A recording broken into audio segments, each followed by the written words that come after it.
started, I just want to say hi to everybody who hasn't been here before. My name's Gaynor. I own the school, and I apologize. My hair needs cutting really badly, but you know, the way it goes. Well, I should take a knife to it and just cut it off, I think. So yeah, I just want to reiterate to everybody that try, if you've got all your equipment close by, all your provisions close by, because you know, we do go through this fairly quickly. I try not to go too quick, but we want to make sure that you have all your stuff close by. And I wanted to just see, if you haven't done it already, if you did that little thing where you proofed your yeast with a little bit of flour in the water, because we want to start with that so we can get the dough rising as long as we can. Okay. So yeah, if you guys can turn your mics off, just turn them on when you want to speak to me. Anytime, of course, that's fine. And we'll start working through everything. As I said, we're going to start by, we're going to sort of jump around a little bit. We're going to start off just making the dough for the Lebanese tartlets. It doesn't matter too much if this doesn't rise as much as a normal bread dough, because they're going to go into, you'll see when we've got to put it together that it's not the same as bread dough. What you're looking for, your yeast, I don't know if you guys, I'm going to come around here so you guys can have a closer look, I think, but it should be sort of frothy inside like this, which will be the water and the yeast activating together. We are going to put, you can do this by hand or you can do it in a food processor. The reason I'm not doing this in a mixer is it's a relatively small amount. If you were doing double or triple this, which is what I would normally do for a large group, then I would probably do it in a mixer, but it doesn't really work, you know, a small amount in the mixer. So I've got my flour here, which I have pre-measured out, and then my salt, about a ½ teaspoon of salt. I didn't put the salt in with the yeast because salt inhibits the yeast from working. It can sort of, you know, kill it, not kill it, but stop it doing what it's meant to do, all right? I also did a little mistake, not that it really matters. I put all my water in here, not the 3 tablespoons. So that's not a problem. It just means I'm probably not going to need any more. You will probably need a bit more for your recipe because I put it all in here. So I'm going to turn this on. Woo, so I get my thing out there. No, I can't. Okay, I'm going to pull this in. And then and make sure you get all of that in. Scrape it out with your fingers. You want to make sure you get all that yeast.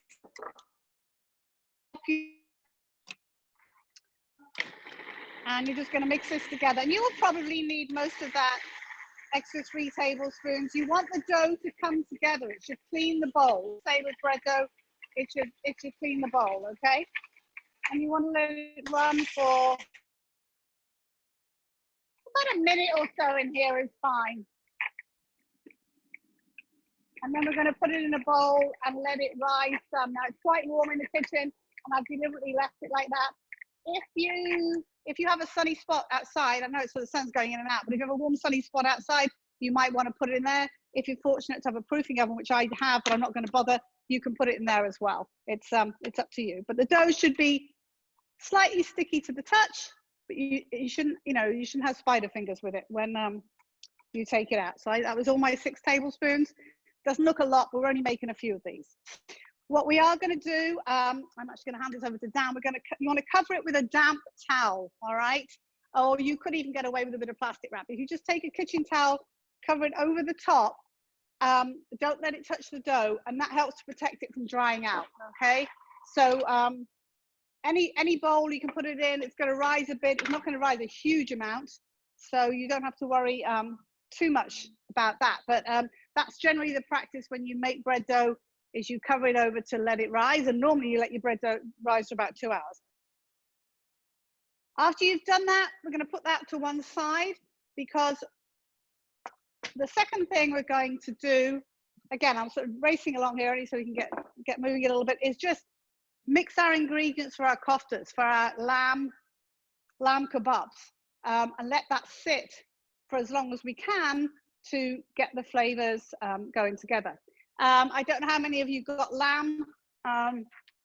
If you decided on chicken or pork, that's fine. lamb is, obviously we've got two things here, very, very popular in the Mediterranean area, particularly the Middle East, very, very popular in all sorts of ways.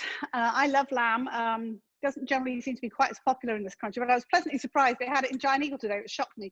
I thought I was going to have to come in and speed defrost some I had that I bought at the wholesalers, but I didn't. So that was kind of nice, you know. So the idea here with this, I've got my ground lamb or whatever ground meat you've used in a mixing bowl, and we're going to add our other ingredients to that.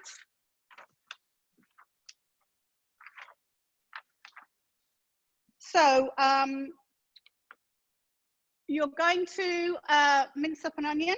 Those of you who've done this class with me before know how to do this, but I will go over this again. I have quite a large onion here. You can decide yourselves how much you want to use. I'm probably going to use about half of this, but it's not terribly important. But you want at least a small onion or maybe half a large one. So for those of you who don't know this little routine, those that you do, it'll just be a good revision.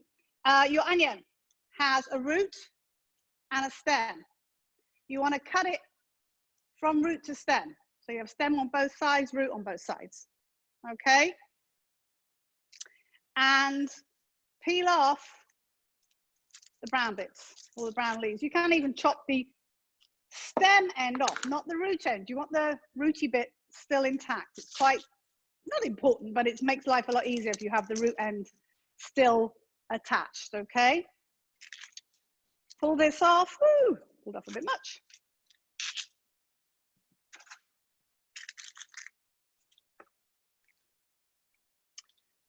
Now, what you want to do, the reason, I hope you can see that there, the reason we've left the root on, this is going to be our base to hold on to our onion when we cut it, which makes it easier to chop up, all right? I'm actually going to use a slightly smaller knife for this. I'd rather use a 5-inch for this. But you want to angle the root away from you, and you want to take your knife and you're going to stick it in near to the root, but you're just going to stick it all the way down in the middle, like that. And then bring your knife forward.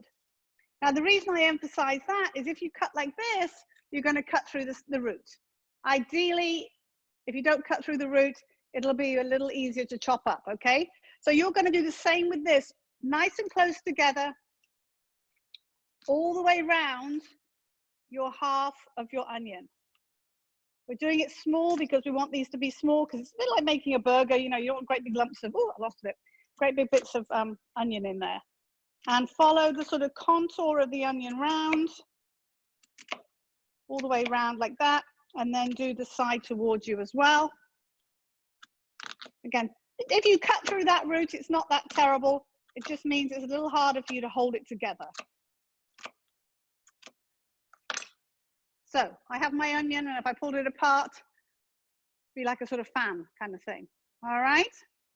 Then what I want you to do, take your hand, grasp it around the onion like this, and then you're going to, with like a sawing motion, come down, cut through your onion nice and small, nice and narrow. So we've got nice small pieces.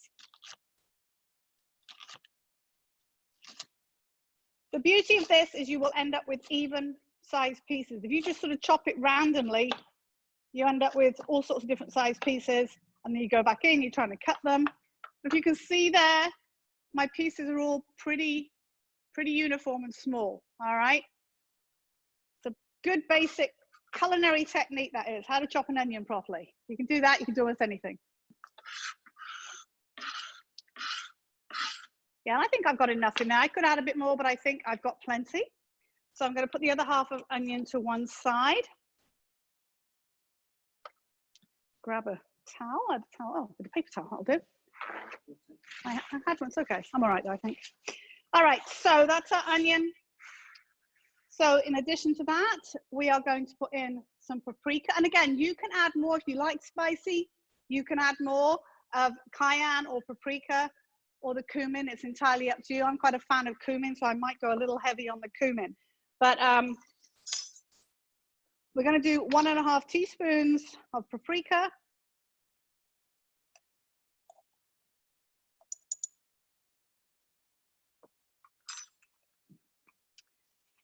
And then cumin. I'm going to put in, I'm saying 3/4 teaspoon. I'm going to put a teaspoon in because I like it, but it's up to you. Oh, that smells so Middle Eastern-y to me. So, and then the cinnamon does the same thing. And then our, a little bit of salt. So that's about right. 3/4 teaspoon. A little bit of pepper.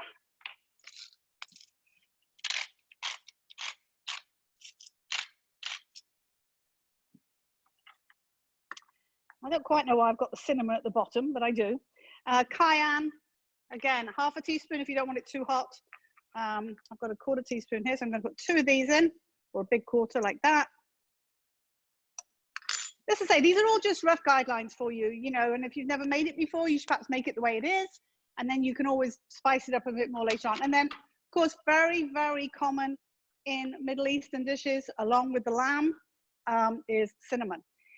Which to some people might seem a bit weird, putting something that we normally think of in cakes or cookies and stuff in with meat, but it's very, very, very common to find recipes with this in. So I'm going to put back, and I'm not going to overdo this because I don't want it to taste too cinnamony, but add 3/4 teaspoon.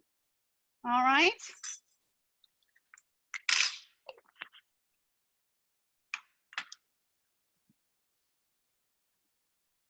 And then the last 2 things we're going to put in are going to be parsley and cilantro and mint. Last 3 things, and mint. All right, and you can combine these together and chop them up. With your parsley, you want to take off the big stem, this bit.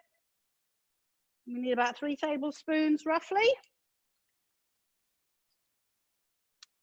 Lots of good herbs in here. So the thing is with this, we're going to do this, and this will allow this to sit and sort of marinate in its own juices, in its own spices and stuff. So, so about 3 tablespoons roughly. I'm taking, it looks more than that because when I chop it up, it's going to get, you know, it'll get smaller. That's probably about right. And then good old cilantro. I did wash these before we started, by the way. Hopefully you did too. Cilantro tends to have a leaf there and then 2 leaves further down. You don't want to leave those behind, but you don't want all that other stuff in there. So you might just want to pull those off first. Oop, come on. Make sure I've got everything. Yeah, so just our mint and our cilantro. That's it. Ooh. I love cilantro. A lot of people don't. Apparently it's a genetic thing. If you don't like it, people think it tastes, some people love it and some people think it tastes like soap.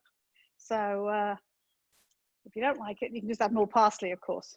Parsley also very, very popular in the Middle East. I think about tabbouleh, a lot of parsley obviously in that, and you find it quite surprisingly in quite a lot of dishes really. All right, I think I'm close enough. Oh, a bit more there, a bit more, there we go. That should be good. And then my mint, I have about a tablespoon of mint here. So I'm going to pop that on the top. Now you want to use a big knife to mince this up because it works much better with a large chef's knife or something similar.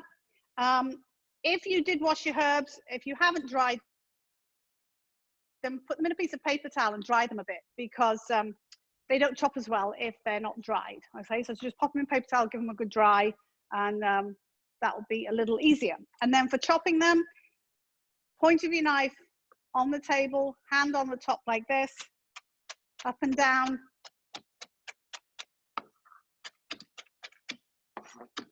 So it's really nice and small. You don't want any big pieces in there. And then we're just going to mix this together, and we're going to put this to one side. If I'm going to probably pop it in the fridge if it's warm in your kitchen. It smells really good.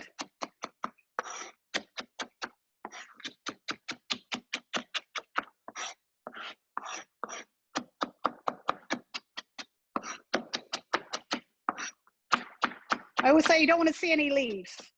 It just wants to look like it's all very, very finely diced, all right? Bits on the outside sometimes escape. Okay, so like that. All right. And then this is all going to go in there.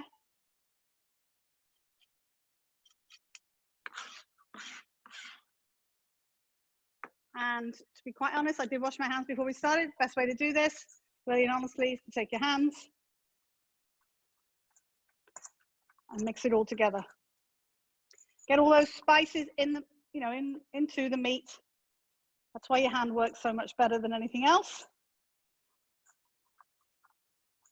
It smells really good.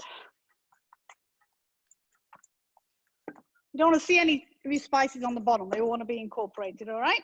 And then I'm going to pop this in the fridge, just like that.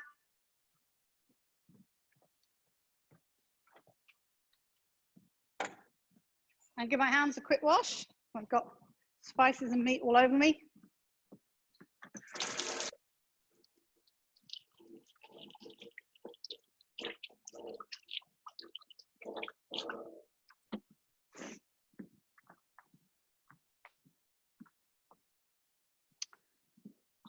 Okay, everybody with me? Thumbs up. I can't see people. Yeah, sorry, I can see a couple of people. I've got another camera over here because for my my camera that I'm looking at, my eyesight's not good enough. I can't see you properly. All right, so next thing we're going to do is our grape leaves. Now, with these, they do usually need about an hour to cook.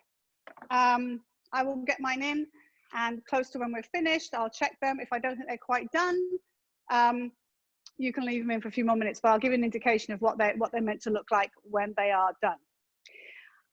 I usually have enameled cast iron oval gratin dishes here. One of my teachers, who will remain nameless, I'm going to call him tomorrow, told me he'd come down from up on the hill to borrow a couple of bits of equipment from me that he needed for a dinner party. I guess those were two of the things he borrowed, because now I don't have an enameled cast iron container. So if you don't have one, for putting the grape leaves in, what works very well is if you take a skillet or something and line it with some of the additional grape leaves that you have. All right, it just helps to protect it from the bottom of the pan. So we can do that in a minute. We'll just put grape leaves in the bottom and then put the rolled grape leaves inside. Okay, if you have some left, if not, don't worry too much. Okay. So these are vegetarian grape leaves. There are ones made, again, usually with lamb. But these are the ones just made, the vegetarian ones. For that, we have onion, lemon, our grape leaves, the rice, which is uncooked, scallion, parsley, dill, and garlic. All right. I asked you to wash your grape leaves just to get the brine off them from the container they were in. So if you didn't get around to doing that, you might want to do that right now, but if you did, that would be fantastic.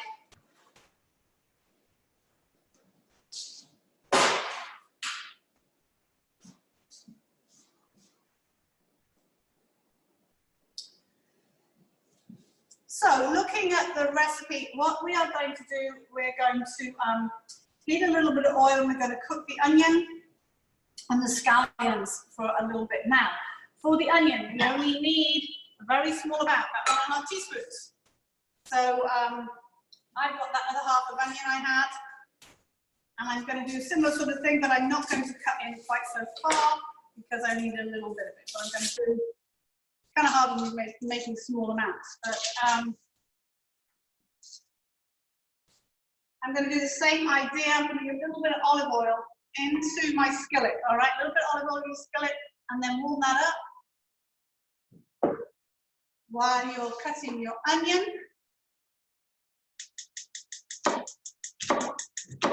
Low heat. All right.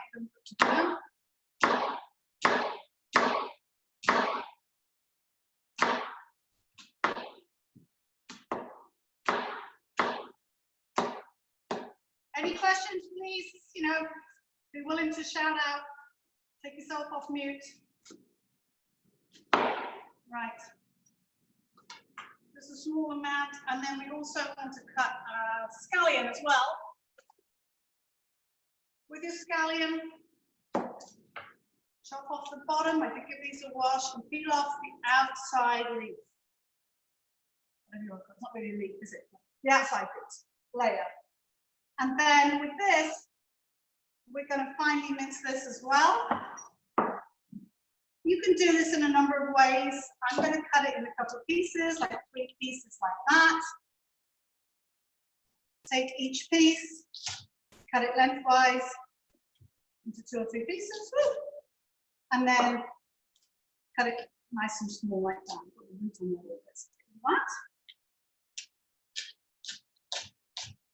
You want it nice and small.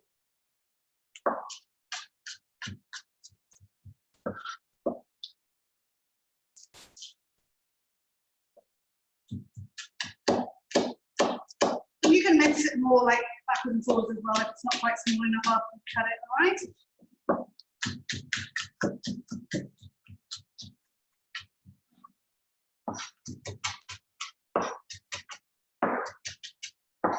Just nice and small like the onion, okay? Everybody okay? Good? My thing in my ear. All right, so I've heated my oil a little bit. I'm going to put the onion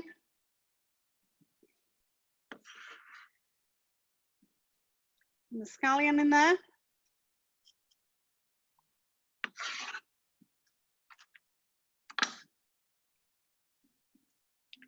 Turn up a little bit.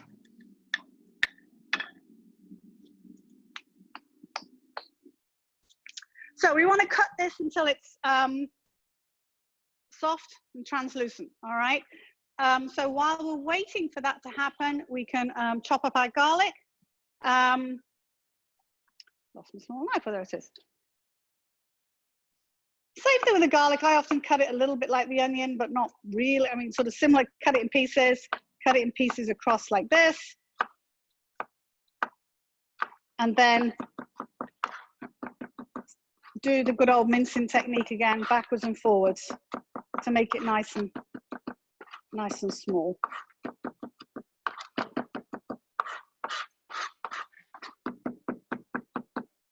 Any questions, anybody?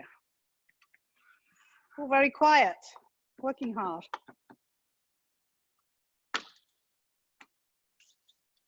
All right, your mixing bowl.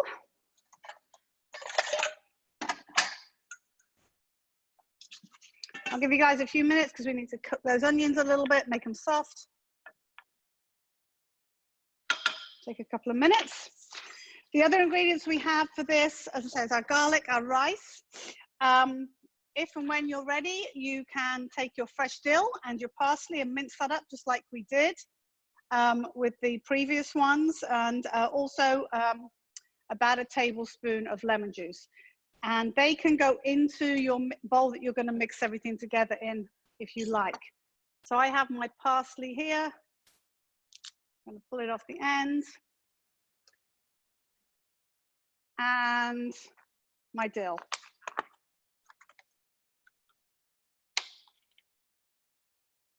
About a tablespoon of dill, roughly. Oops. That should be good. And we're going to mince this the same way. I'm trying to pull myself back a bit so you can see. Same way.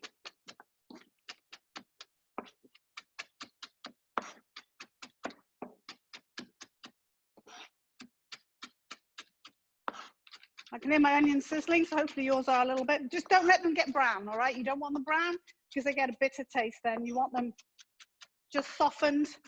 So if they're getting a little too brown, turn the heat down, but I think mine are doing fine.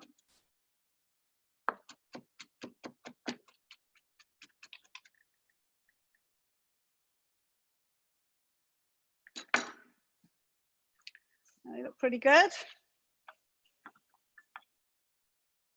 Getting soft. Ooh, got a bit of skin in there. Ooh, get that out.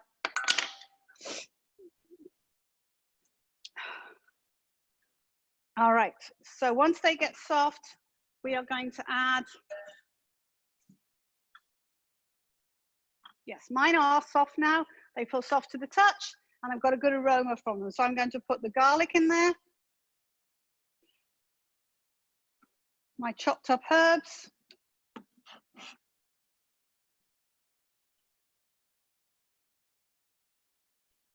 oops, make sure everything in. So I've got those in. All right, the other bit of olive oil.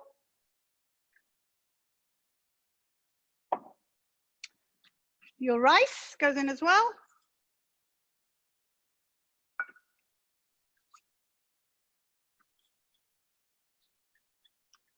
And then we are going to add lemon juice and a bit of hot water. Would you mind getting me, just rinse that and get me like about 3 tablespoons of hot water, roughly. So lemon juice, tablespoon of lemon juice.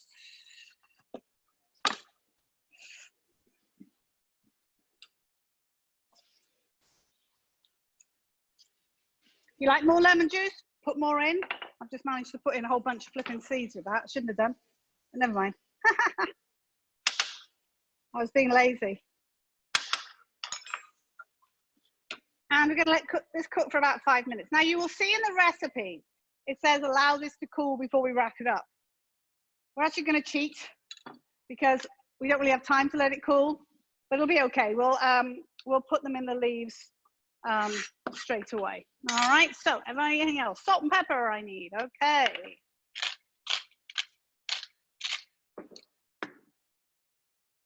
So about 3 tablespoons of water. 1, 2, 3. And I need a little bit of salt. Let's make sure we've got everything in there. Lemon juice, salt, pepper, water. Yes, good.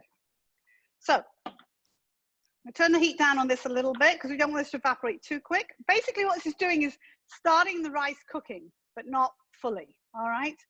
You just want it sort of slightly softened. So that's why we're going to leave it for about 5 minutes, okay? So as I said, let's just go over what we're going to do with those once that's done. So we washed the grape leaves, we drained them. We're going to cut out the big stem from the middle. I'll show you how to do that in a second. We're going to spray or drizzle your pan with a little bit of oil. So you can use just regular, pan or whatever to spray the bottom. Don't throw it on the floor.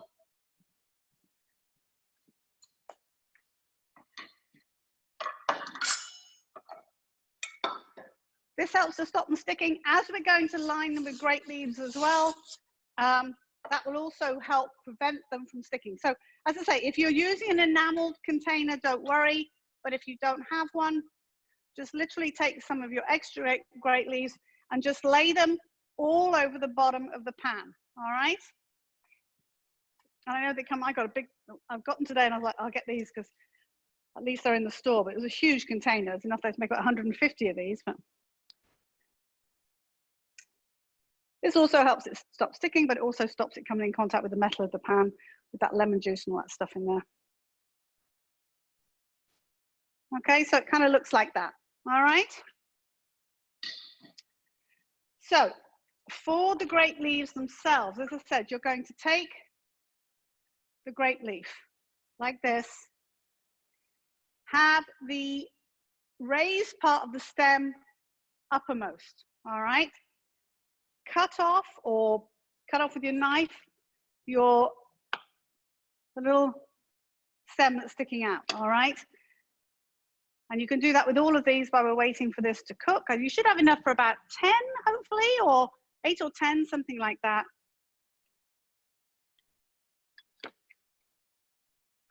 And kind of just lay them out again with the raised part towards you, because that will be the bit that it tends to shrink that way a little bit. So if you have a choice, if some of your leaves are bigger than others, I would go with the bigger ones if this is the first time you've made these, because it'll be easier to roll up with a big grape leaf than a small one.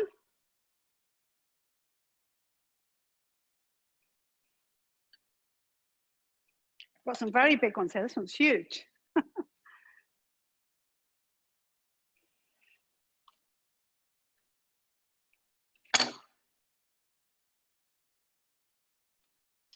I've got 6. I'm going to do, let's see, I'll do 8 to start off with and see how much more mixture I've got left.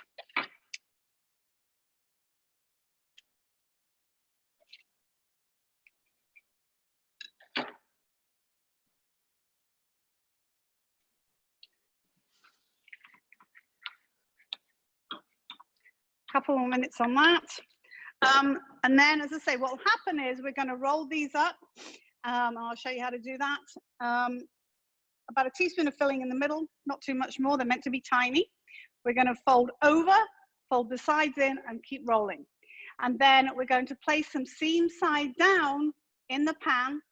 And then if you wondered what your inverted plate was, if you have something that won't break, but inverted plate over the top, that stops them from rising up and from separating a bit. We're going to add enough water just to cover them. And then we're going to bring it to a boil, turn it down to a low simmer and cook for about an hour. We're cooking until the rice is nice and tender. So with not too many in the pan, hopefully they won't take quite an hour. And you can generally speak, you normally eat these cold with additional lemon juice and olive oil or something, but you can also eat them warm too, which we may well be doing tonight. I like to serve them with extra lemon juice rather than put the lemon juice in them, but it's kind of up to you what you do with those. Let me just see how this is. Whoop.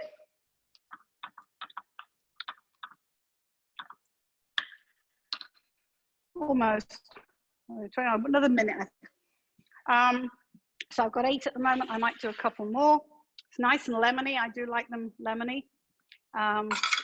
These are not hard to make. They're kind of fun. It's a fun thing, and they will keep quite well as well. You can make them for a party and make them a couple of, 2 or 3 days ahead of time easily, and they would be fine as long as you put them in an airtight container, so they didn't dry out or whatever. Okay. All right. I think we're good. Okay, so as I said, I'm going to put these in a little bowl to cool it down a bit. If you weren't going to make these straight away, if you weren't going to cook them straight away, I'd definitely say let this mixture cool. But as we're going to cook them straight away, we'll cheat a bit. Just means it's going to be a little harder to handle when they're warm, that's all. Woo, flame's still on, I forgot about that. All right, so I'm going to go. Could you just move that camera back a little bit and tip it a bit more so that so people can see what I'm doing? I'm just going to adjust the camera a tiny bit so you guys can, yes, I think so. Just tip the top, that's it, perfect, just for a minute. All right, you can't see my face, but you can see what I'm doing. All right, so here's my grape leaf right here. All right, so about a teaspoon, not very much, of your mixture right there, like that. All right, in a tiny bit. And then, because you've got these nice, you're going to come up a bit, and then you're going to kind of, where the stem was, you've got a little V there, cross it across like that. Bring up the sides, and then roll. Bring up the sides a bit more if your leaf's sticking out a little bit. Just like that, all right? And then we're going to put them in here. Now, my skillet is going to be a little big for my grape leaves. So I'm actually probably going to put some extra grape leaves in around them to sort of keep them packed in so they don't open up. I mean, they shouldn't, but they're better when they're tightly packed. If you've got them, I was originally going to use a little skillet, the little thing I was talking about, that is much smaller and would have worked a little bit better. But so right like that, up, fold your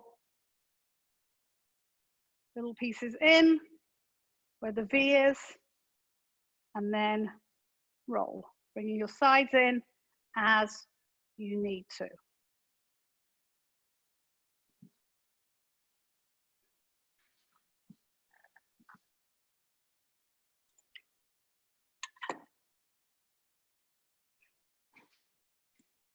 I say the meat one's traditionally made with lamb, but could be made with other filling as well.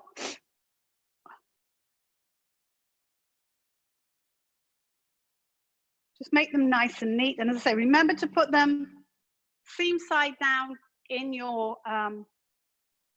container that you're going to cook them in, okay? Which will prevent them from opening up.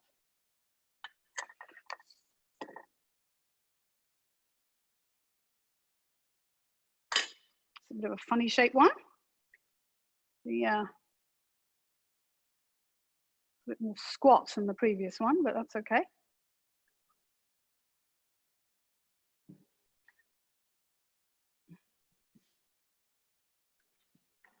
Any questions? How are we doing? Everyone doing all right? So quiet. Gaynor, it's Lori. Hi. Hi, Lori. What? What? So we don't have the enamel pan, so we're just using like a clay pan. So you said to layer it with a couple of like extra layers of grape leaves, right? Yeah, just one layer is fine. Yeah. Just, okay. All right. It just helps to protect them sticking to the bottom, and it also means they don't, you know, they don't pick up maybe flavor with the lemon or whatever from your pan. So that kind of helps. Okay, great. All right. Okay.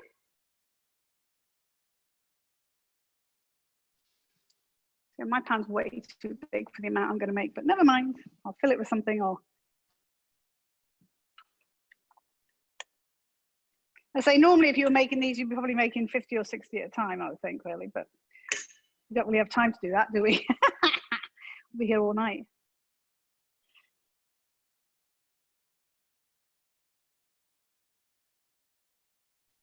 Oh, I've got a little bit of that poking out, so I'm going to go back and just fold that in a little bit more. There we go.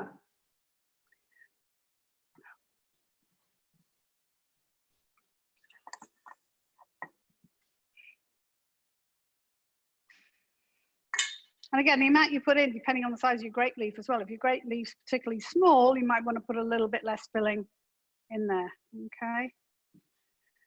Got enough for a couple more. Oops, rip that one.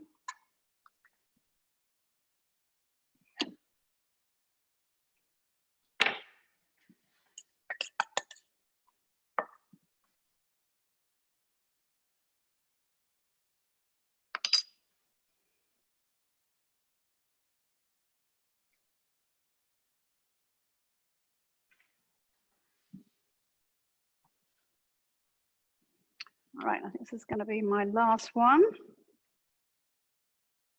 It's a huge one. There you go. I've got a lot left in here, but that's okay. Be more leaf and less filling, but never mind. Ooh, yeah, definitely. It's a huge leaf.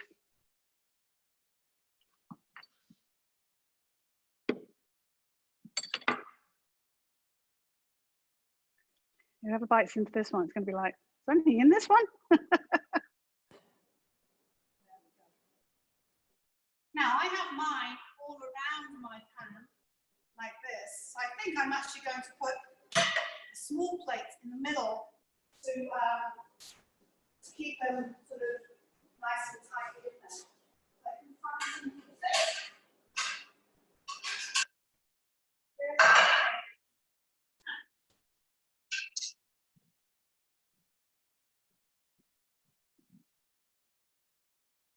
Yeah, that's actually, just put that in and put my plate like that. I'm going to put water in with these.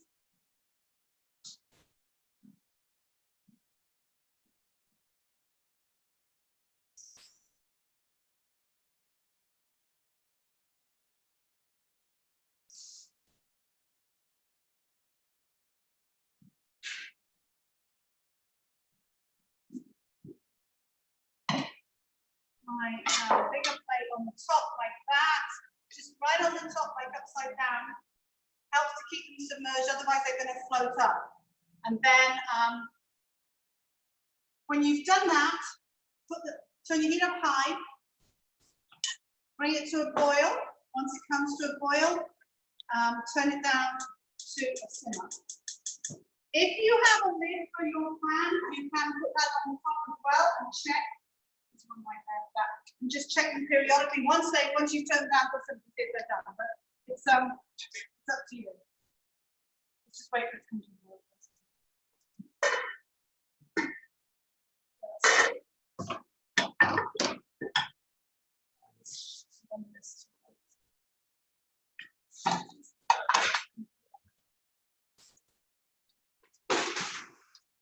All right, so we'll tidy up.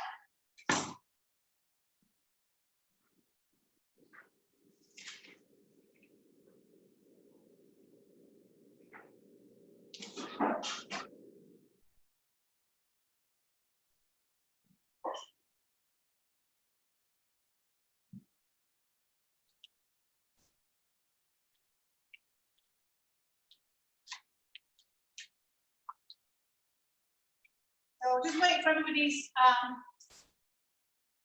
tomatoes to come to a boil, and then we'll move on. Camera back a little bit so you're not talking to my stomach. That's better. There we go. Better? Yes, I can see.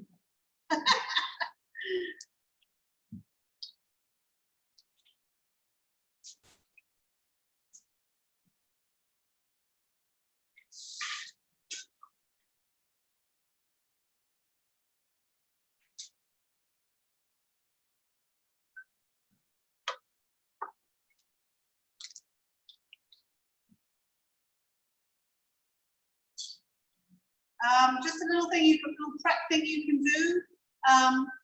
If you want to just do this in your microwave or if you like, melt about half a stick of butter. All right, because we're going to use that for phyllo in a second.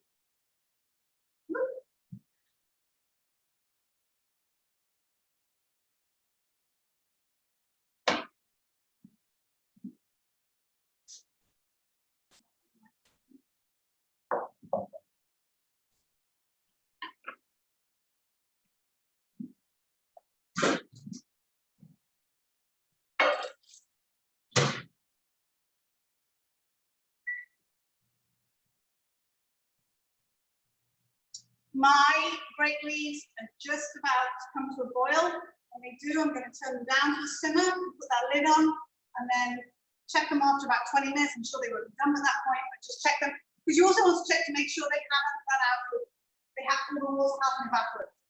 You want to top it up when it has, all right?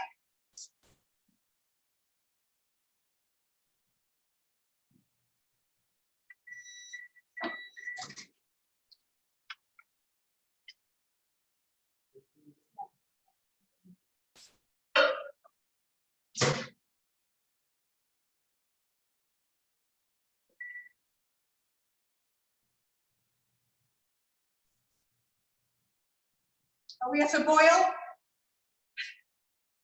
Thumbs up. All right, I'm going to turn mine down in a second and put it on simmer. Right, and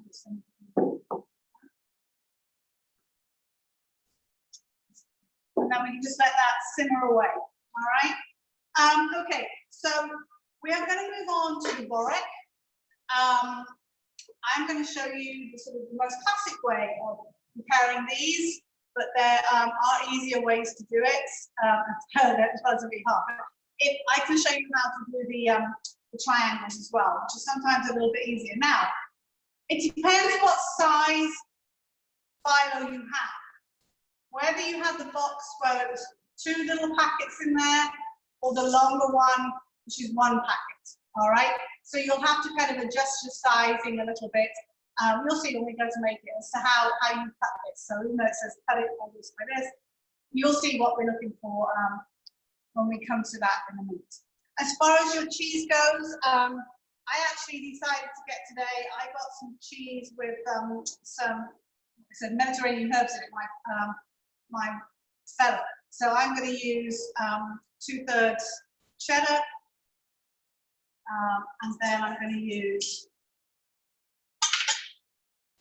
about 1/3 feta cheese. All right, feta cheese. But you can do any cheese. You can do a goat cheese, would be fine too. Now this is in little cubes, so I am going to take some of this out. So that's the same. That's it. And I'm going to chop it up a little bit more because I don't want those cubes in there. Just going to roughly cut it.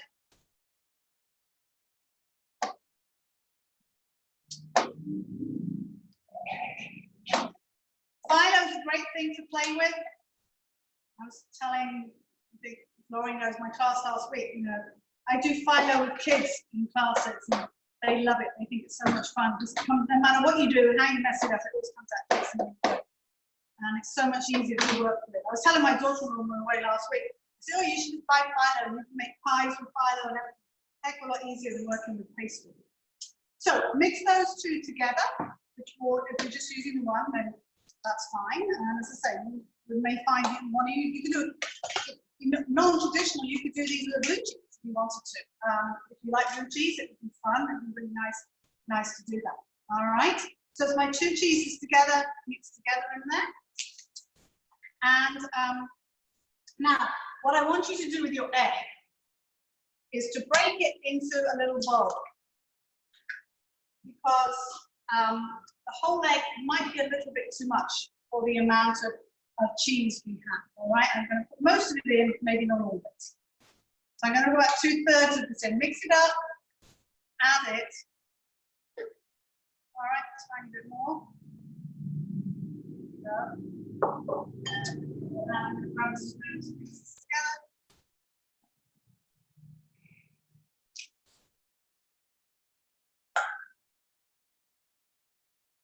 You want this to kind of come together so you can spoon it, all right, and it's sort of sticking together. It doesn't have to be, it's going to be wrapped up. So it doesn't, you may, if it's a little wet, if you've got a few breadcrumbs, you can add a few breadcrumbs to it. I'm just going to add a few just to show you. I'll add a bit more my egg as I've added more breadcrumbs to it. This just helps to bind it together, all right?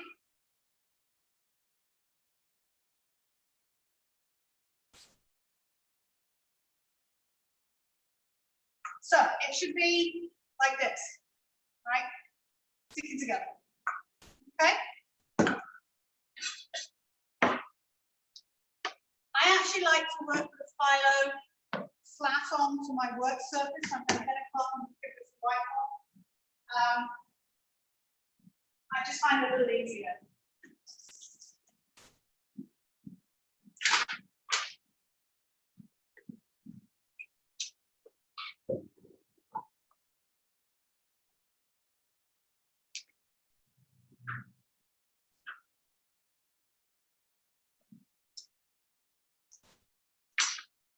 All right, everybody got that mixture together? Yes? Anyone need more time? Okay. All right, so with your phyllo, basically, I'll tell you what we're going to do. We're going to make like Catherine wheels, you know, like pinwheels with this, all right? So we're going to roll, we're going to put the filling along the edge and we're going to roll it up. Now, I was actually looking at other designs of this. I thought them very big ones, but people literally make it like the size of a cake, 9 inches across, which by overlapping pieces of phyllo, okay? We're going to make like individual ones, which you can literally make any size you want. All you want to be able to do is to wrap it around on itself, all right? So, unwrap your phyllo,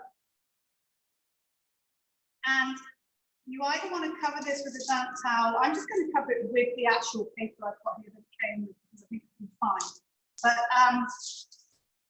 it's very fragile. If you've never worked with this, don't be upset. When we did the class last week in Alabama, I bought the phyllo and it was really dry. It was terrible. And every time I used it, cracked and everything. So I didn't have much success with it. But this looks much better. So, what I want you to do. Now, I have a piece. These are my size pieces. They're about 10 inches. No, they're about 12 inches long. All right, and about 8 inches deep. So I'm gonna make mine this size. If you have the bigger sheets, you may want to just literally take a piece, cut it in half, like this way. So you've got this is the thing, you're gonna cut it straight down here. All right, but as I've got this size, I'm gonna make it with this size, all right? So, long side towards you, whichever you decide, your longest side facing you. Take your melted butter, gently brush melted butter fairly generously all over your piece of phyllo.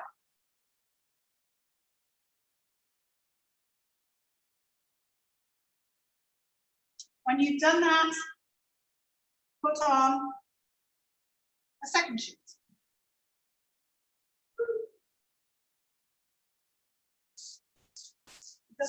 You don't get it down dead even, it really doesn't matter. And then you're going to brush it again with melted butter. All right? Everybody with me so far? put this, it's a little wet, so I'm going to actually cover this over. So try and keep your extra dough covered. My towel's a bit wet, but it doesn't matter. All right, so you should have now your 2 pieces of phyllo. Move that camera a little bit again. Sorry. Dan's going to move the camera a little bit so you can see what I'm doing here. Perfect. All right, so as I say,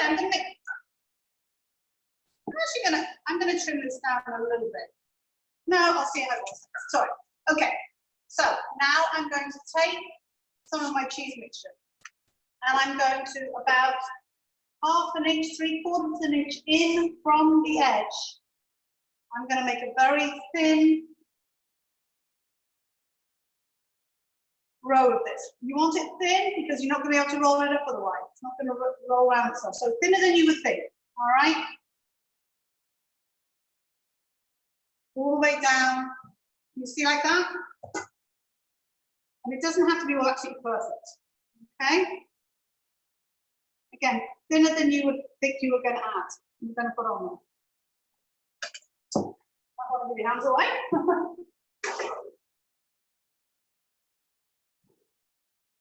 All right. Now, I want you to lift that first bit up and over. It's just like a jelly roll, really, first of all.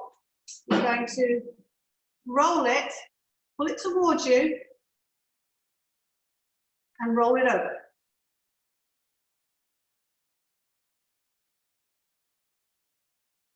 Keep it fairly tight as you roll it. So mine's going to be quite big, but if you make this, you'll see you can make them small or big or whatever you want to do. Okay? All the way to the other side.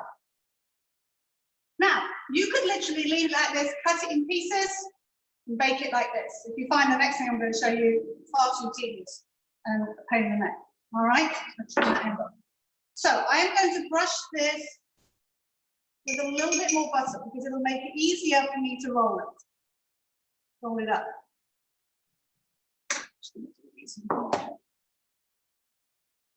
This will help soften it, which will mean it's less likely to rip. Now, the tricky bit, you're going to, and this really only works if you apply those lines in first, you're going to roll it like this. Like a snake, sort of thing, or whatever, coil.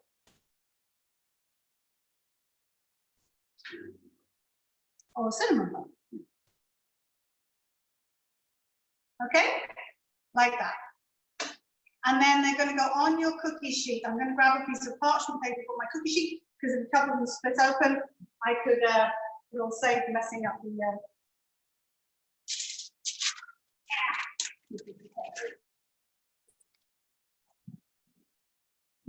Oh, I'm going to put my thing. Never mind. Do it like this. All right, and then pop them on there. So I'm going to put these fairly close together.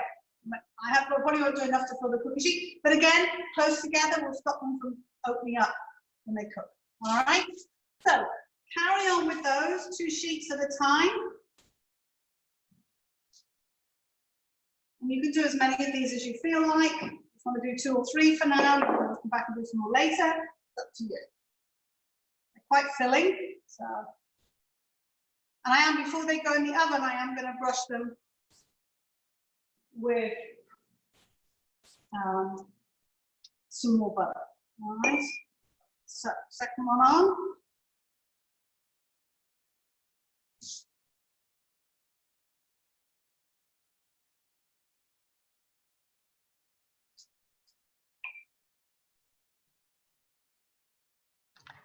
Gander, this is Linda Feed. What oven temperature? For these 3, hold on, let me see. Never again. 375 for these.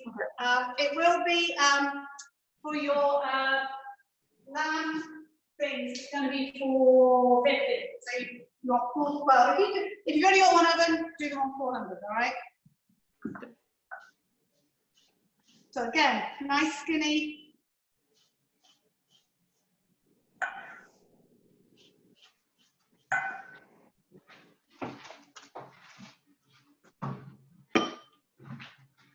A little bit less on there, but too much. You just don't want them too fat, because as I say, it makes them very hard to roll up. They're too fat. Ooh.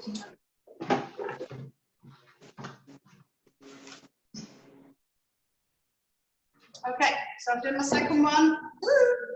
Roll that back over. Right. Yeah, my phyllo's lovely. I could never have done this with the phyllo I had last week. What we were doing, it was really difficult. These would never work with dry phyllo. But putting that extra butter on after you've rolled it up definitely helps to prevent them from cracking. Ooh.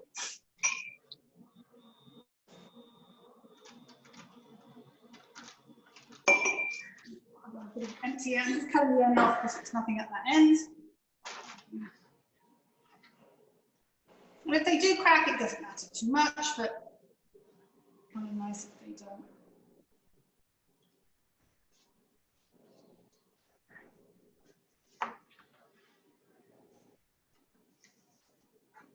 It's a little faster than the last one, I think. All right, I think I'm going to do one more of these. How are we going to put some more? I'll do one more, and then I'm going to show you how we put the kebabs together and start cooking those as well.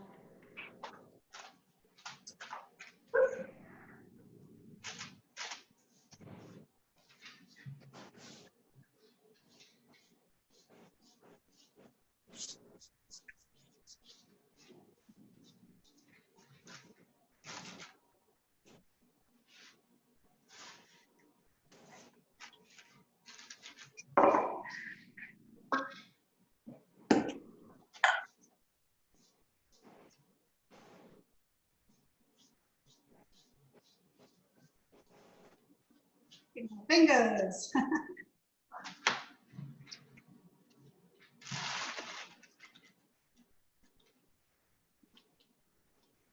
Yep, there we go. Listen a bit in the middle there. There we go. Nice and tight.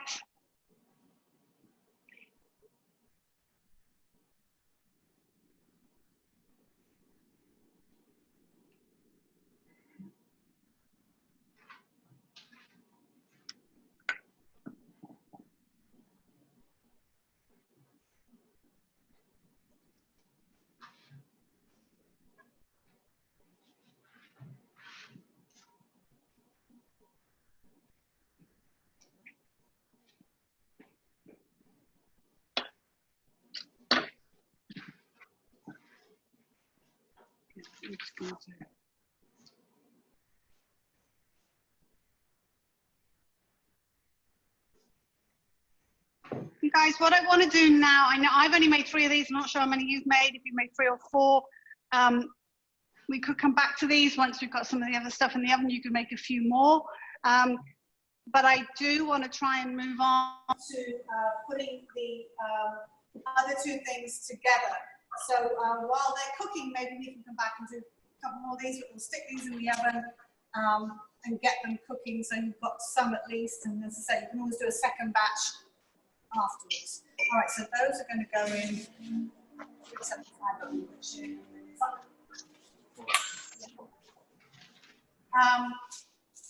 so I don't want to rush you, but I just want to make sure that you see how the other stuff is done, and you can always finish those things a bit later. All right, my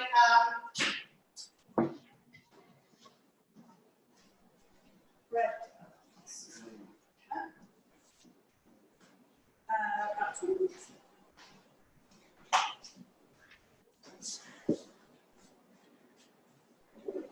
All right, I'm going to give you guys a few minutes to get the first batch out in the oven, and then we'll move on to getting these little guys done.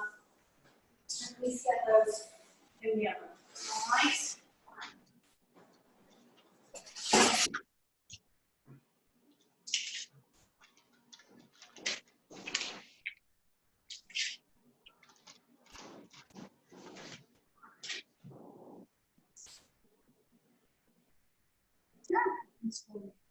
Just my. That's it. There we go. I think that's all right. It's got caught my earring. So while you're doing that, I'm just going to talk about the filling for these. It's a very small amount of lamb. I know we're only making a few of these, so I've got to readjust this. But I just want to talk about it. So we have lamb, A little bit of onion, finely chopped. and then Still can't get this down. salt, pepper, a bit of ground spice, a little bit of mixed parsley, lemon, and pine nuts if you get them, or any other nuts that you find. Back in my ear.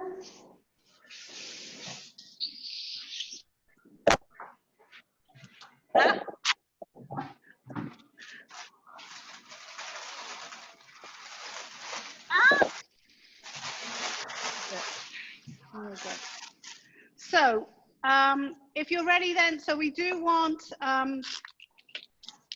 some more minced onion.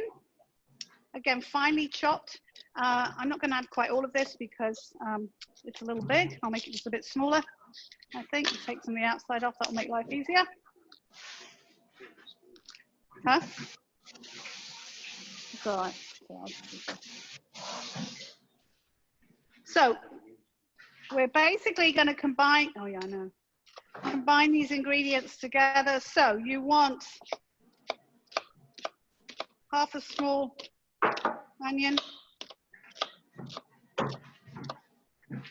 We're going to chop it the same way we did before.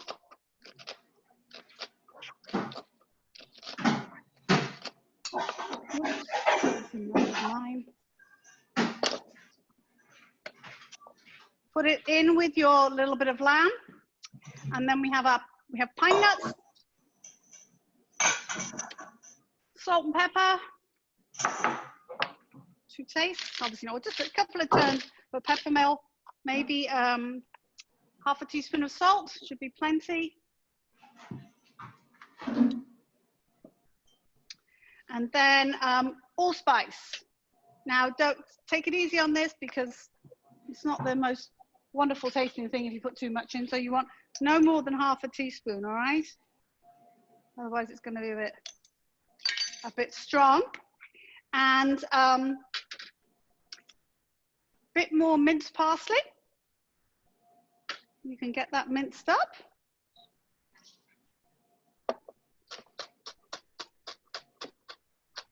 Nice and small again, just like we did before. I messed this up. Okay. I'm sorry? Pardon?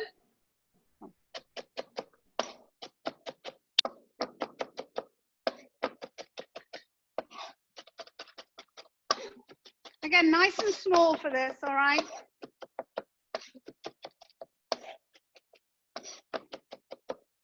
This recipe is by a lady called Susie Bengiat, who I met in New York, and she has a what's it called, Middle Eastern Moroccan cookbook. I forgot. No, it's just, I think it's Middle Eastern. And she was a lovely lady, and I have a signed copy of her book. This is one of her recipes. All right, so that going in as well. And did I have half a lemon somewhere else? I think I did have one cut. Never mind, I can use this. I'll use this, it's all right. And then about a tablespoon of lemon juice, all right? I'm just gonna guess. So I'll use this one now. I'll pull the seeds out. I usually do it over a strainer, I'm being lazy. And just mix this all together again, all right? You may find it again, as I said before, often fingers work better, really.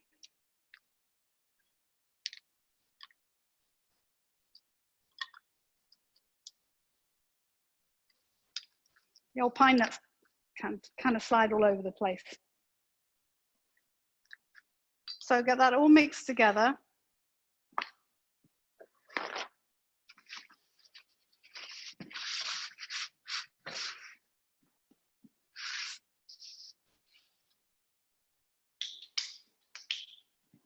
All right, then with your dough,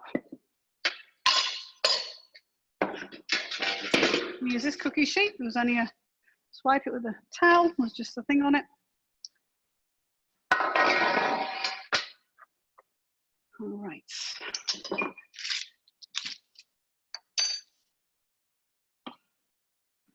All right, so what you want to do is put a little bit of olive oil on your hands.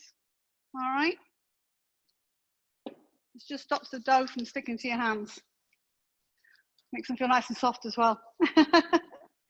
And then I'm going to divide this in about 10 pieces, all right, roughly.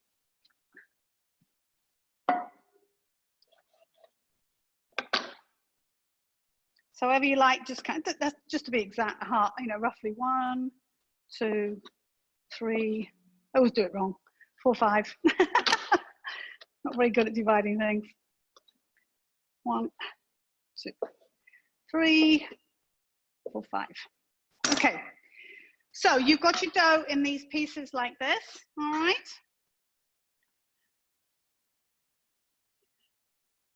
Form them into a little ball, sort of flattish ball like that, and then take your thumb and make a little well in the middle like that.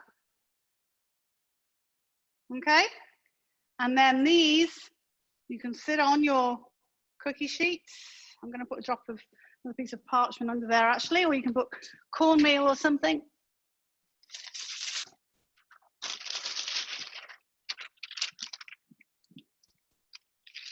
These are not meant to be designer, they're meant to be sort of rustic. So a flattish sort of roundy disc, I suppose you want to call it, and then a little dent in the middle like that. I've had these for ages. I love these. This one's a bit smaller because I can't divide dough up properly.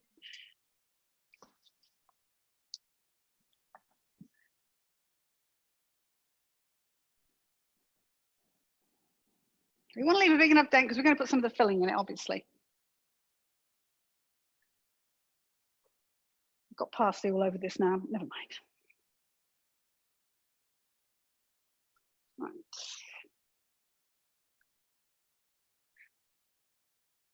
You may have to press it down a bit more after you've done them, because obviously with the yeast in it, it's going to spring back a little bit.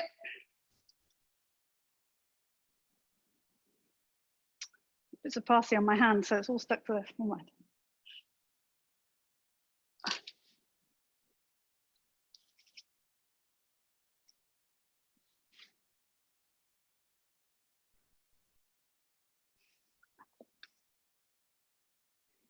And then we're going to spoon a little of the filling just into the little divot. And as I say, if you have, they've sort of sprung back a bit, you can make it a little bigger as you go to put it in.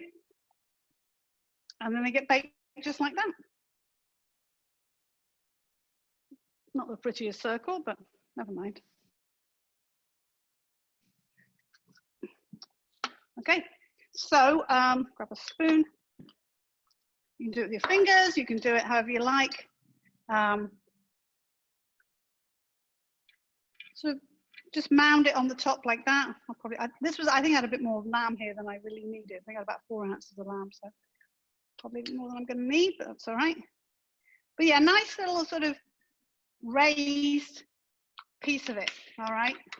And make sure you get some of your pine nuts in there as well, because they do tend to run away a bit, the pine nuts do. Excuse me, Gaynor? Yes, yes. So we're multitasking, and so the grape leaves, just setting them in the pan. And so the inverted plate, I'm sorry, I missed that part. Oh, yes, it just wants to go on top of them. It just stops them from rising up because they might float in the water. So just, it wants to be something that won't crack, you know, and just put it upside down on top of them, and then put your lid on top of that. All right? Okay, thank you. You're welcome. All right. Yeah, I've got a bit more mixture than I needed. but that's okay. Sprinkle a few more pine nuts on the top. They've escaped. All right, and then these are going to go in your 450 oven for about 15 minutes, guys, okay? Like that. There we go.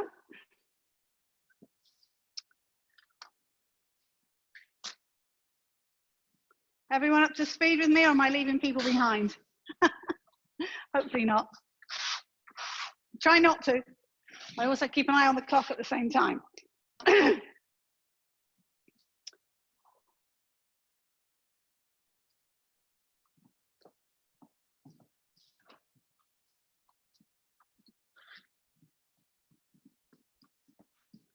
Give everybody a few minutes just to get those in the oven.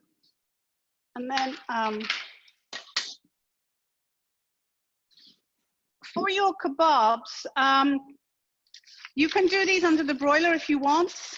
You can do them on a skillet. You can leave them, take them outside and do your barbecue afterwards. It's up to you, all right?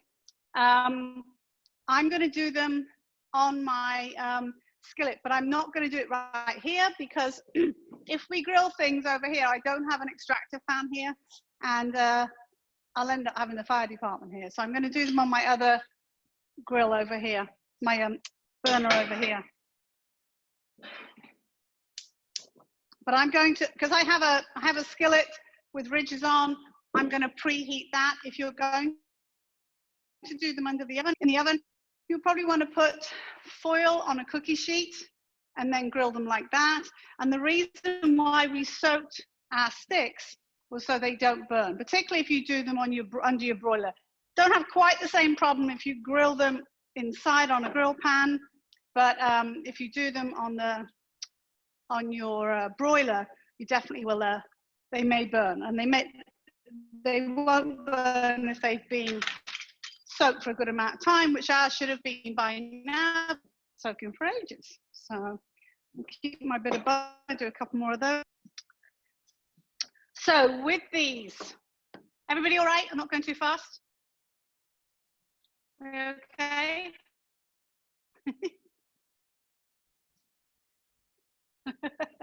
Waving in there. So with these, now again, you may want to oil your hands a little bit for this. It'll make it a little easier to form these. Now you could make these into burgers, you know, make them round like regular burger patties and cook them that way. But we are going to make kofta, or the kebabs.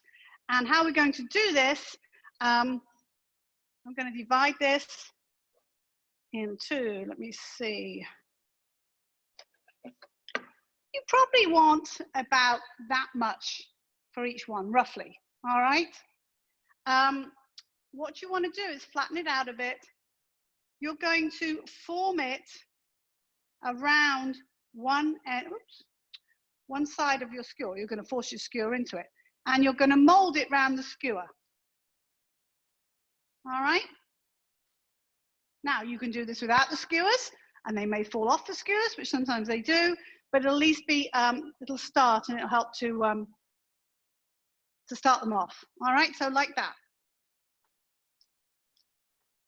And you can make, I mean, you can make them as big or as small as you like. You can make little ones. These will take a little bit longer to cook if they're thicker. They still don't take that long because not a huge amount of meat there. And how you wrap it round doesn't really matter. Flattening it out and kind of rolling it around the skewer works as well, just like that. And these, I mean, you could serve these lots of different ways. They're great as an appetizer, but they would also be really good as a main course if you did them with a nice rice or a couscous, you know, a savory couscous or a couscous salad and a green salad of some sort. It would be really nice. That's how I tend to do them at home. We have them as part of a meal often. And if I have a lot of lamb, I'll cook them, and then I'll sometimes freeze the cooked ones. So we can have them later, or I put them in the fridge and they keep for a few days, and my husband will have them as a snack or something. So they work, you know, as I say, it's really Middle Eastern hamburger, I suppose, but more much more flavorful. I'm not a huge hamburger fan. I'm not a food snob. I just don't like burgers for some reason. Chicken I like in a bun, but not ground beef. Particularly when it doesn't have lots and lots of seasoning in it. If I make them, I put lots and lots of seasoning in them. So I have 4 here. I am going to lightly oil my kebabs because I don't like to oil my skillet because it tends to get smoky. You could, if you were doing this outside, you would do that. If you're doing them under your broiler, you wouldn't really need to do it. But I don't want them to stick to my broiler pan. So I'm going to put a little bit of oil, tip a little bit in this bowl, and just give them a little bit of oil to stop them sticking when I put them on my broiler pan, hopefully. Not my boiler pan, my grill pan. As I say, if you're doing it outside, you could spray your barbecue. I just don't like to do that here because we end up with smoke all over the place. So I'm going to put the first 4 of these on and then come back and finish the other ones. Probably about 5 minutes aside, roughly, depending on how thick they are. The way you test, you just kind of cut into it and see that your meat is no longer pink. I'm going to turn my flame down a little bit. Don't cook too quickly. I'm going to quick look at my grape leaves. See how those are doing.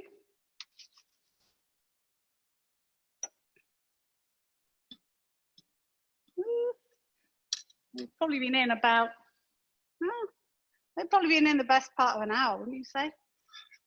I think. A bit less. Woo. Just need something to top. Yeah, thanks. I want to burn my fingers. All right, I'm going to take one of them out. Do my test one. They feel fairly soft. I'm just going to open this so you can see. So what you're looking for, yes, they're fine, mine are done, is that your rice is soft. And that's really all you need, all right? So I'm going to turn those off and maybe put them on a plate in a minute if we have time. But yeah, you're really just looking for the rice to be soft, okay? All right. We've got timer on those things up there. All right.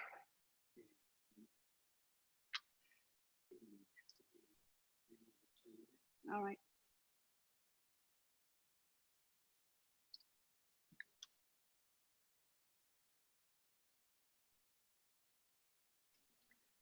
The same thing with this. If the seasoning, you know, if your seasoning's not to your liking, if there's something you really don't like in it, you can obviously take it out. You can make it more spicy if you want to. Obviously, that's perfectly permissible. I'll make that a little one, I think. It's going to be a bit small, but never mind, that's okay.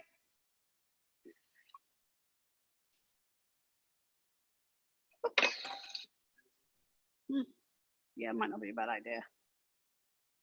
All right, this is going to be a really big one because I haven't really got enough here to do 2 more, but that's okay. I'll just make this one last a bit longer, cook a bit longer, I should say. So I'm going to make this one a bit thinner, a bit bigger because I don't want it to be too, it's huge, look. But I don't want it too thick because I want it to cook properly. So I'm going to put these on as well. I need to put a bit of oil on them first.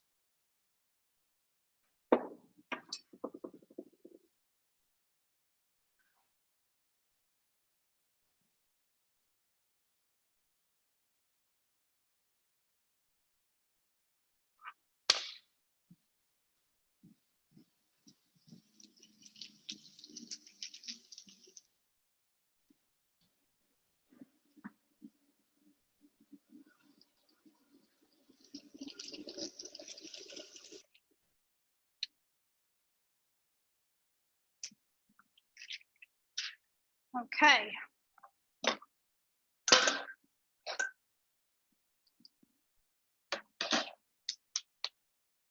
never use all my skewers. I always soak too many. Could you give me a plate for the these guys?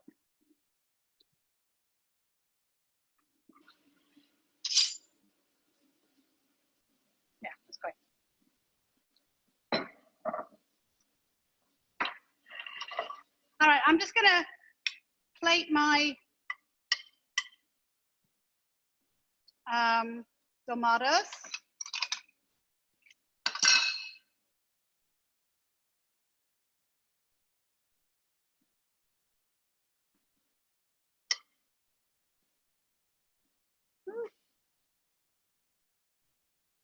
Ooh, that one opened up. I just dropped it. Never mind, we'll forget that one. I dropped it.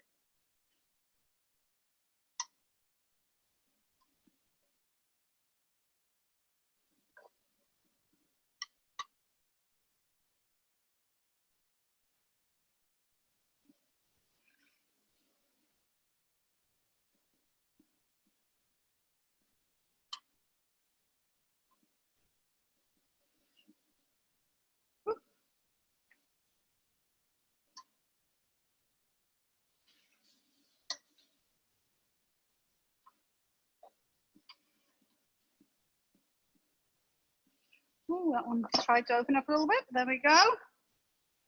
That one we'll throw away because I dropped it. So those are done. All right. What I would probably do there is to brighten up the plate a little bit, is put a little piece of lemon in the middle or something. Maybe like a little lemon twist or something. Do that. Whoop. You take the lemon, cut into the middle, pop it on there like that. Makes the plate look a little prettier. That's those. Just check on these guys.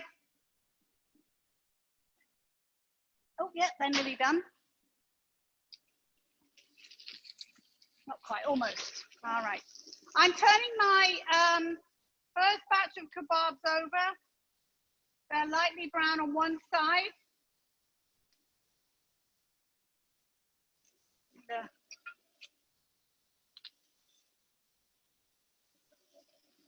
There we go.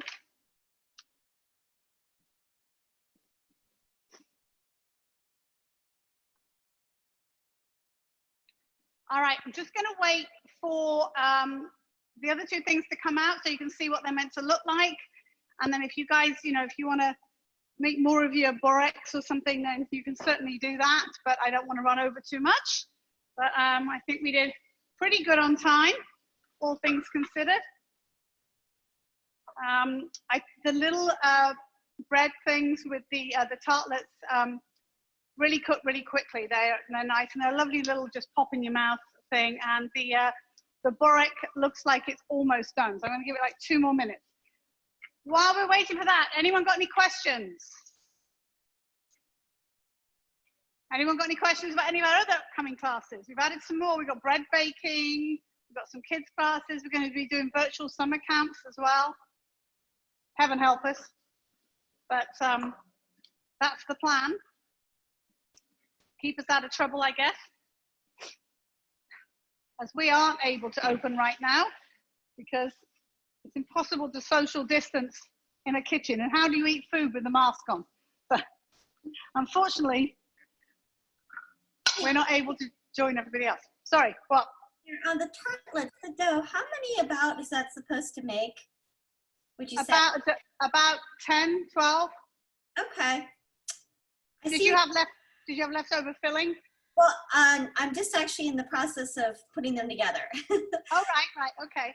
Yeah, I mean, you may have I think I had more like 4 ounces of meat in there, so I had a little bit leftover filling. But yeah, I scaled it down, so it should have been, my original recipe was 40, and I did 1/4 of it, so it should be about 10. I thought. Okay, great. And there's a sushi making class tomorrow night. Is that still going on?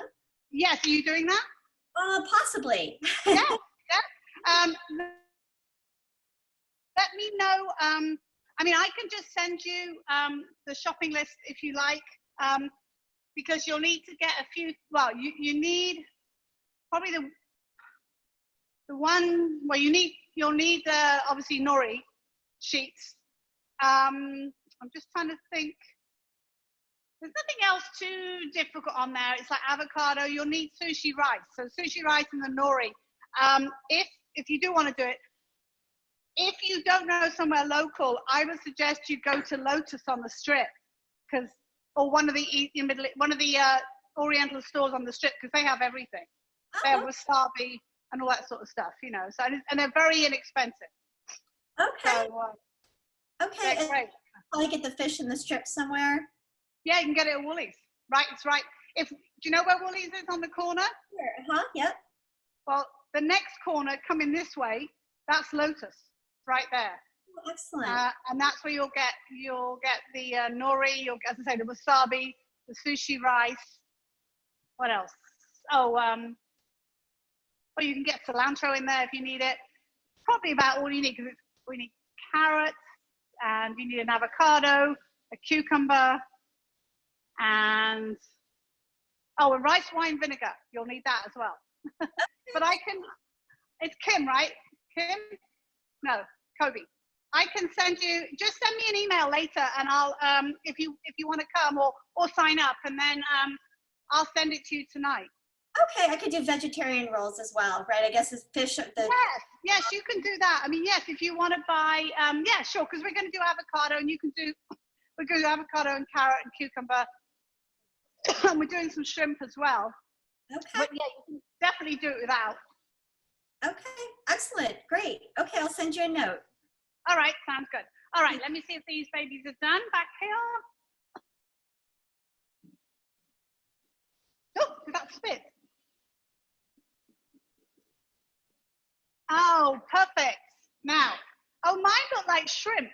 Look, because I only did 3 of these, it's fine, but can you see how they've kind of opened up a little bit at the end? So they look a bit like shrimp, don't they? But they look really nice. I don't know if I did the 3. I might do a couple more a bit later. So that's what you want. Nice golden brown for those. And this pastry is so easy to work with. If you haven't worked with it before, you'll fall in love with it, because it's just wonderful and easy to work with.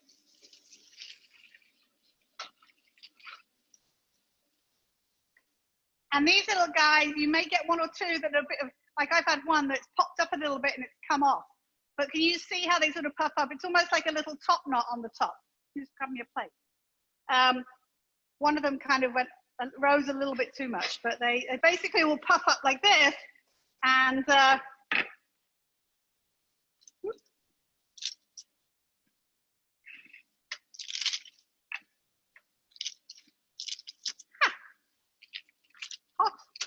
hot.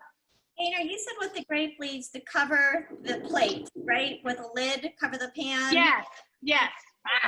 Okay, thanks. Yeah, because then they're less, I mean, you can do it without, but you've got to keep an eye on the water a lot if you do that. So it's better if these are hot. Stick into the plate, there we go. I should have put cornmeal down, it would have been better, but there you go. All right, I'm just going to put those for you on there for now. So you guys, can you see those? All right. Now a nice, with your kebabs, something to serve with your kebabs if you wanted to. Great with a tzatziki, or even just yogurt with like lemon juice and cumin in it or something like that, is a nice, easy dipping sort of sauce or whatever for the koftas. I love natural yogurt with all sorts of things, you know, but you could play around with it. You could put a bit of spice in it, a bit of garlic in it or something like that. That would work really well as well. Yeah, I think there's a couple of them done.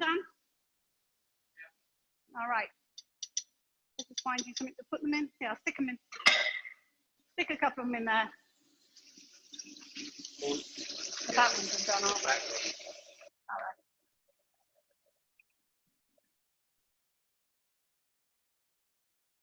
All right.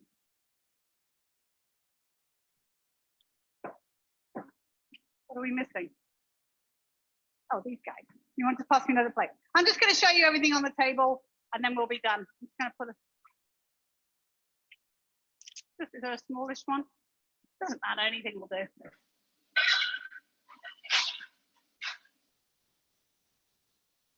Great. All right, so I've only done 3 of these, so I'm going to put them down the middle of my plate. Oop. A little lost on that plate, but never mind. And then, can we bring the camera over, do you think?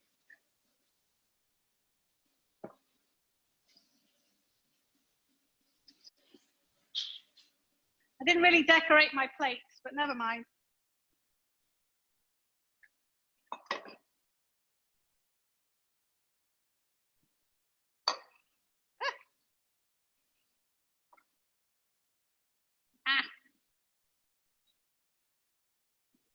Not the best plate decoration, but I'm just going to put a little bit of green on, make it look a little fuller. All right, so these are our bureks, our lovely kebabs, the Lebanese tartlets, and then our grape leaves.